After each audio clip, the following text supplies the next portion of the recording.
আমার অভিনয়টা আসলে আদৌ কি ভালো লাগবে। দুইজনের প্রেজেন্সটা এটা একটা আলাদা আমার কাছে মনে হয়েছে সুন্দর। আশা করছি সবার ভালো লাগবে। 500 বছর আগে যখন আমি একজন মিডিয়াতে আসি তখন আমি যার অভিনয় দেখেছি, যেমন চঞ্চল ওনারা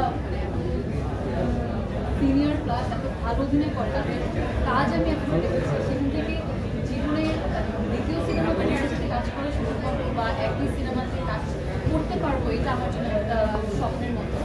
আসলে এটা কখনো বাকি লিস্টে রাখিয়ে নিই যে তাদের সাথে আমার কাজ করবো, কারণ জানি যে ওই তো সুযোগটা হয়তো পাবো না। বাট শুরুতেই আমার ডিরেক্টর সবাইকে ধন্যবাদ, ভাইয়াদের সবাইকে ধন্যবাদ দিতে চাই যে এই সিনেমাতে সেটা আমাকে যত্ন করার জন্য।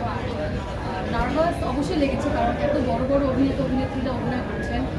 ভয় পাচ্ছিলাম যে আমার অভিনয়টা আসলে আদৌ কি ভালো লাগবে বা তারাও কি পছন্দ করবে, এই ভয়টা নিয়ে অভিনয়টা করেছি। এখন আসলে দর্শকদের তাদের রিয়াকশন দেখার পালা যে তারা কীভাবে এটা তো নার্ভাস ছিলাম, কিন্তু একটা সিনিয়র আর্টিস্ট। আশা করছি সবার ভালো লাগবে আর সবাই এনজয় করছি বলেছিলাম। ক্রেডিটটা কিন্তু আসলে তানিম নূরের, তানিম ও আসলে এই সবাইকে একত্রিত করেছে। এবং আমরা যারা হয়তো একটু আগে থেকে অভিনয় করি বা একটা দীর্ঘদিন ধরে কাজ করছি, বিশেষ করে স্পেশালি ওদের দুজনের জুটি স্ক্রিনে দেখেন তো দেখার ফ্রেশ এবং সেটা আমার বোধ হয় যে আমরা আসলে একটু জটিল জিনিস দেখতে দেখতে আমাদের ভেতরটাও জটিল হয়ে যায়। সেজন্য একটু সহজ সরল জিনিস দেখলে পরে মনটা তখন একটু আলাদা একটা মনের মধ্যে একটা ভালো লাগা কাজ করে।